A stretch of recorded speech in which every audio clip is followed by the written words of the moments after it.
蒸し暑すぎるやろというわけで、バイクに乗ってる時にも、自分の体を冷却できるようにするシステムをちょっと考案というかパクったんですけど、これ RS 太一から発売されているリキッドウィンドっていう冷却グッズがあるんですよね。これを、自分でこの材料を集めて作ってみようということでやってみたんですけど、まずはスプレーボトルは、これ普通にファブリーズのスプレー、家にあったやつで、エアチューブは100均で売っているアクアリウムコーナーで売っているなんていうの、ブクブクのやつ、エアポンプのやつ、これエアチューブとスプレーボトルとがあれば大体できるんですけど、基本的な構造はかなり単純なんですよね。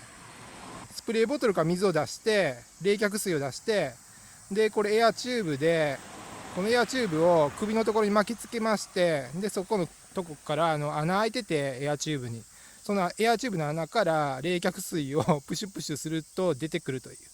でバイクの走行風で気化熱で冷却水を冷やして体を冷やそうという、そういうグッズになってますね。だから原始的なので結構自分で作れるかなと思って試してみました。そして冷却水は発火水、メントールってやつね。メントール発火水、ドラッグストアで発火水売ってるんで、それを水で薄めてもいいんですけど、びっくりした。なんかね、シャツクールとかのなんていう振りかけるやつ、シャツクールとかの体に振りかけるメントール製品を買ってきて、でこの中にちょっと入れて半分ぐらいで、それ薄めて使うといいかもな。でエアチューブを、構造はね、エアチューブのところ先端取りまして、でそこにエアポンプのチューブを入れました。で一応接着剤とこのタイラップで止めてあるんですけど、わずかながらこれやっぱり水が漏れるのでしょうがないかな。これ試作段階なんでこんなもんかな。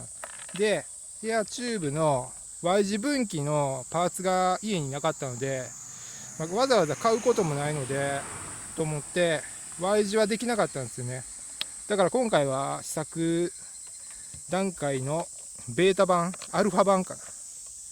でこの先端のスプレーのところはこのゴムチューブの先端に取り付けて、これプシュプシュするやん。すると水がこっから水が出るという。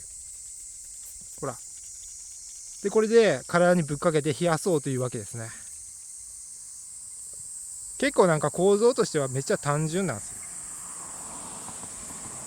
でこれだけだとね、真夏になると、市街地だと冷却水自体が熱くなるから、それを避けるためにこのドリンクホルダー、これも100均で売ってるドリンクホルダーの中に、これは保冷剤入ってますんで、保冷剤入れてこの中にスプレーボトルをセットして、あとはねこれを首からかけてバイクに乗りながらここをプシュプシュすると水が出てくるという。でこの先端を首とかに巻きつけといて、ここから出るようにすると。これとりあえずセッティングして走ってみましょう。実際どれだけ冷えるかね。本来であればこの Y 字の分岐でつながるんですよね。これがつながらないので、とりあえずここくぐっといて、首元になんか垂れるようにするか。これでね、出てますね。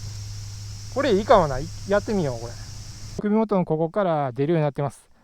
で信号待ちとかで止まった時におもむろにやるとここから出ると。おー冷たい。で信号青になったら出発すると、走行風で冷やされるんですね。でもメントールのやつやっぱつけた方がいいかな。おもむろに止まったらやると、これ出とるか。出てますね。これブチュブチュ。メントールの冷却水じゃないと意味ないのか。熱い。普通に冷たいことは冷たいけど、そこまで効果的ではないことが分かった。もうちょっとやっぱメントールじゃないと無理か。改良を加えよう。というわけで検証したところ、それなりに効果あります。ただちょっと改良必要かもね、この感じ。やっぱり製品版とは違うわな。出来合いのやつやから。走ってみた感じ、ないよりマシって感じですね。ないよりマシなんですけど、あれ待って、これなんか抜けたんや、こっから。これ潰れたんや。見てこれ。こっから水が噴き出すようになってしまった。これでもいいんじゃねえのこれ。これでいいか。こっちの方がいいかもな。単純明快。このアクアリウムの分岐するやつ。これも直接つけた状態で、これ首巻きつけて、で、こうやったらいいな。こっちの方がいいな。別にスプレータイプにこだわらなくてもいいな。このスプレーの先っぽにこだわらなくてもいいな。というわけで、ちょっと次回、ちょっと改良してからやりますか。改良して、